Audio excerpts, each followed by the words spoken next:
Hello everyone, and welcome to the Sam and Ryan channel. My name is Sam, you just have me today. And everyone went yay, and definitely not aww.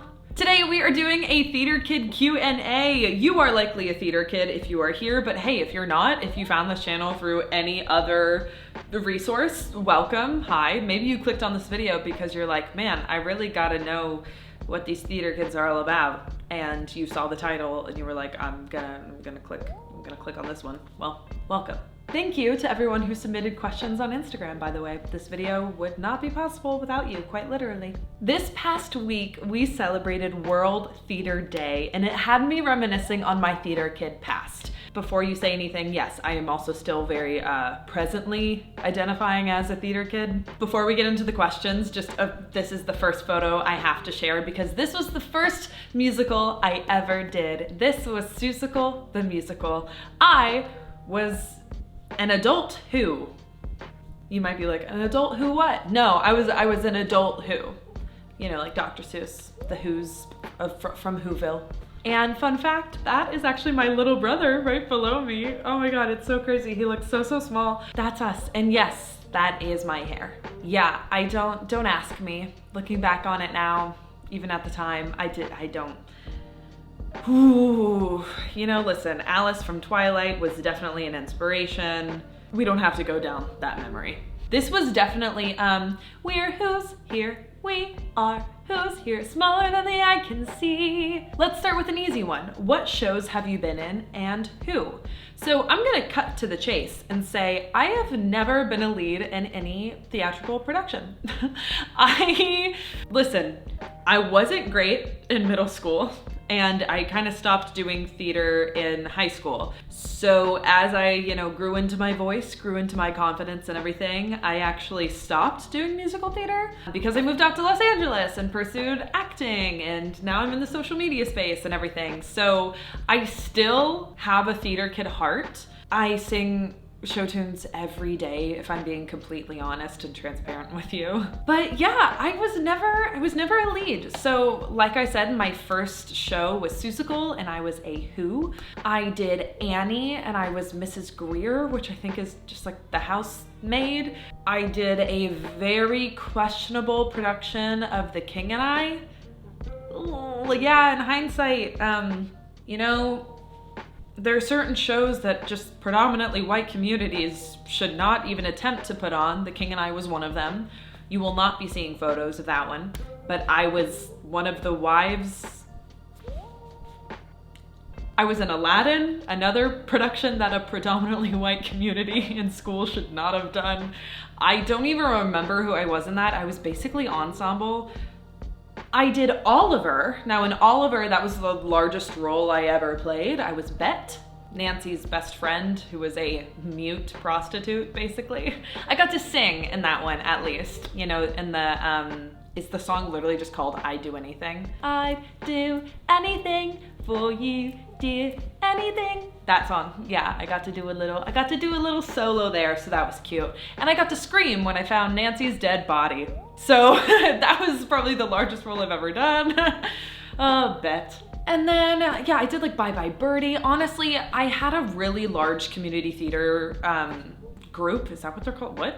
Program that I was a part of. There were lots and lots of kids, and there were a lot of really talented kids. And it was one of those things where I think the older kids kind of always got the lead roles, which I think is fine and is kind of how it likely should be, like in terms of like responsibility. Yeah, it was one of those community theater productions where they kind of made up roles. Like for example, I also did Shrek the Musical and I was Snow White.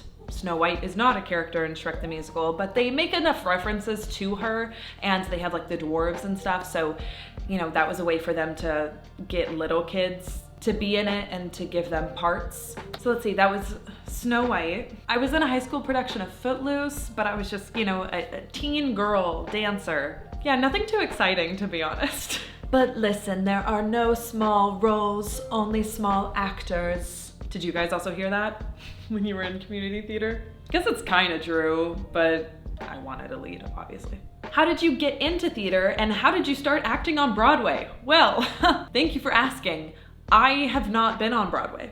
I got into theater through doing community theater. My sister was into like stage design and set design and all that stuff. And so she was already doing that, I believe in middle school or high school. And our school programs and the community theater program were very intertwined. And she took me to see the production of My Fair Lady that was happening at the time. And I really loved it. And she basically told me that I was going to start doing musical theater. She introduced me to the director at the end of the show and said, "This is my sister Samantha. She's gonna be auditioning for Seussical." I was unaware. I was nervous. I was not ready. The director was like, "Okay, how great, cool, see you then." And that's what started it all. So shout out to Maxine, because you are the reason I am a theater kid, whether you like it or not. How do you feel about Theater Kid? Most people I know have a love-hate relationship with it. I don't mind. I mean, it's all, it's a description. People have their own judgments about it. To me, it literally just means that I grew up doing musical theater and I love musical theater and it's a passion of mine. If people want to make harsher judgments about theater kids, I would advise you to not do that. But theater kid culture is really interesting. Like, I've taken my fair share of scrolls through like theater kid memes, and some of them are really funny, and other ones I do kind of cringe at myself. Being a theater kid, someone who was a theater kid and now is a theater adult, like, I understand. I'm self-aware. Honestly, I can't hate the theater kid label because it's like accurate. Like, yes, I can do a Miranda Sings impression, Like there's certain things where it's like, people are like, "Oh, were you a theater kid?" "Yeah, I can tell." It's like, thanks, right? Did your theater teacher in high school have favorites? Absolutely, but I think most of the favorites earned it, to be honest. Like, they were talented kids. If I was a community or middle school or high school theater director and I found actually talented kids, I think I would be like, "You're gonna be the lead in everything." Gotta be honest, like, it's a part of their job to cast talented kids in certain roles. So unfortunately, this might sound so shady, and I guess I'm gonna try and word this very graciously.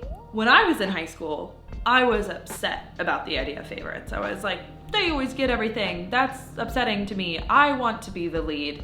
And then looking back at any videos of myself singing from that time, I should not have been cast as the lead in anything. That is not to say that if you're upset about the idea of favorites at your high school right now, that like you're not talented or anything. I'm just saying that like, I get why teachers have favorites. Like, maybe they're really good. But if your high school teacher has favorites and they're not good, then that's just upsetting. So I empathize with you. And also, here's the thing. This is something that I did at a certain point too. I switched community theater programs. As I was getting older, as I wanted more roles and wanted to be seen in a different light, I realized that that wasn't happening at the community theater program that I was at because a lot of those favorites were still there. So guess what? I found a new one to go to. It's not like I got any massive leads right away, but I was Cinderella's stepmother in Into the Woods, at least. So there's that. Here's a photo of that. So that's also fully a possibility if you have multiple theater programs where you are. I guess that was based off of my experience. I made an assumption that people have access to the arts, and I understand that there are a lot of places where that does not exist. So I feel for you if you're kind of just like stuck with the one. Maybe have a conversation with your theater teacher about it. Theater teacher, program director, whatever it is. Like, is there any feedback you have for me that would help me improve my chances of getting in the lead? When you were younger, did you think you had a chance to get to Broadway? Absolutely not. I wasn't delusional. There were Foley kids that I was like, "You are so talented, like their voice is amazing." There was a lot of talent in my community theater program. So I definitely compared myself too harshly, but I was like, yeah, no. I was like, I can't do this professionally. I was not delusional.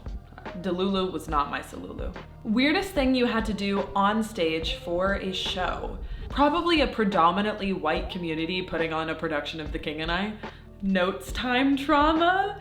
I'm not gonna lie, because I was never a lead, I did not have any trauma with notes time. Notes time was my favorite because I was a very expressive and committed ensemble member. Anytime we were doing notes, I actually was just like, Not gonna lie, fully expecting compliments from the director, because anytime they gave like ensemble notes, this makes me sound like I have the biggest ego in the world. And honestly, maybe when I was 12, I did when it comes to this. My director would literally be like, guys, like, look at what Samantha's doing. See how she's like so expressive and giving it like 110%. Do what she's doing.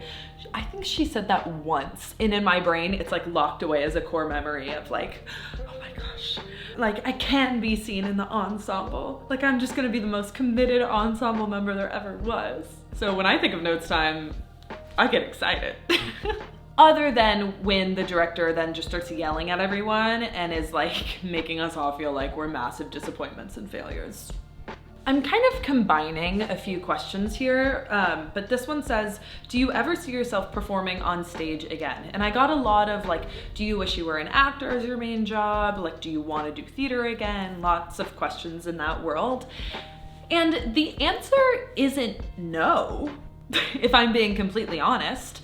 I know that I'm better than I was when I was in middle school and high school. My voice has developed a lot since then. But I know for a fact I would have to put in a lot of training and lessons and classes, etc., to get to a point where I would actually feel comfortable pursuing that as even just a hobby or a career again. There have been times where I've, looked up like Los Angeles Community Theater just to see if there are any little programs that I just would want to go out for that would feel pretty like low stakes.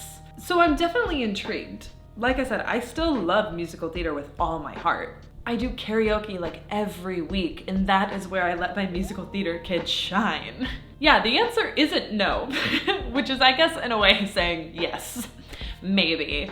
I just don't know what that would look like, or when, or how. The theater kid inside you never really dies. I think there's always just a piece of me that's gonna be like, what if I tried theater now? And honestly, what I really love about a lot of recent success stories on Broadway is that there are a lot of people who got into it late in the game and have still found success.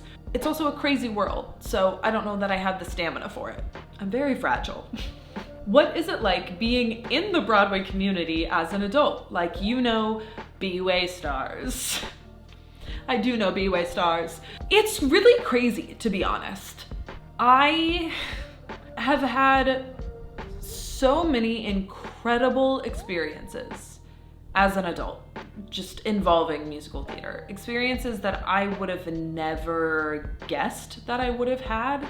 I am so lucky. I'm combining a couple of questions now just to make this point, but another question asks, how many shows have I seen on Broadway? And I have been so lucky to see more shows than I ever thought I would get to see. I've been to New York way much more than I thought I would ever be able to. I don't know that that was grammatically correct, but I'm really trying to drop into a moment of gratitude here, so I'm gonna just decide that that doesn't matter. Wicked was the first show I saw on Broadway when I was like 14, and that was a very special experience, and I also thought that that was maybe gonna be the only show I could ever see. The next show I saw in New York City was Wicked in 2018, when there was a person that I was in love with on the stage, and that was just an insane experience. To return to that show in that setting blew my mind. And then to get to go backstage and see the inner workings of that show was unreal. And yeah, then when Ryan did Frozen, I got to have the same experience there. That was an incredible experience. And anytime I had a reason to go to New York, I was able to pack in seeing so many other shows. The fact that I can sit here and say that I've seen Wicked, Wicked again, Wicked again, Phantom of the Opera, Frozen, Frozen on tour, Frozen on tour again, The Book of Mormon, the Hamilton tour, and Juliet on Broadway, The Play That Goes Wrong, one of the funniest things I've seen. I also saw that on tour, Gutenberg, Hadestown. I've also seen Hadestown on tour a few times. It feels like it's constantly a pinch me moment. I am so grateful for the experiences that I've had, whether it's, you know, getting to go out with cast members that I just saw on Broadway after the show, or getting to go backstage, or getting to watch people I love at the stage door have their star moment. Like, I love stage dooring. I love stage dooring for people that I know. Those are experiences that I never thought I would have because I never knew to ask for them. And now that I've had them, it is all I want going forward. I love being in New York. I love seeing shows. I have gotten to meet so many incredible people, so many incredible performers, so many people on so many different sides of the Broadway world. And it brings me a lot of joy to be a part of that community, even just as like an influencer or a former theater kid that now other theater kids watch to feel connected to the Broadway world of things. Like, that brings me so much joy. Like, I need you guys to know that this is me in those environments. I don't care about geeking out. Like, I am such a fangirl when it comes to this stuff, and I hope to forever remain this way. Musical theater is a magical thing, and any proximity to it shouldn't diminish that fact.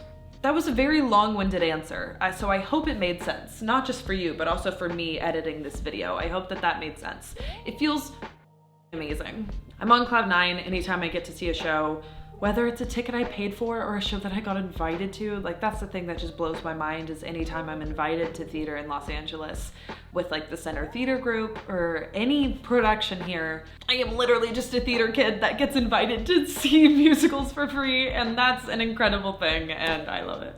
Let's end this video on this moment of gratitude, on this high. Thank you guys so much for being here and just being a part of this community. I posted this on World Theater Day on the Sam and Ryan Instagram, and I just loved how this was worded. I'm a theater kid. Ryan's a theater kid. Us theater kids, we only have this platform because of you.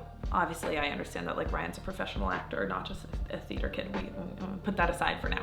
We have this platform because you take an interest in it. So to all the theater kids out there, thank you so much for your support. Thank you so much for watching. As always, be sure to like and subscribe, and we'll see you all next time. Bye.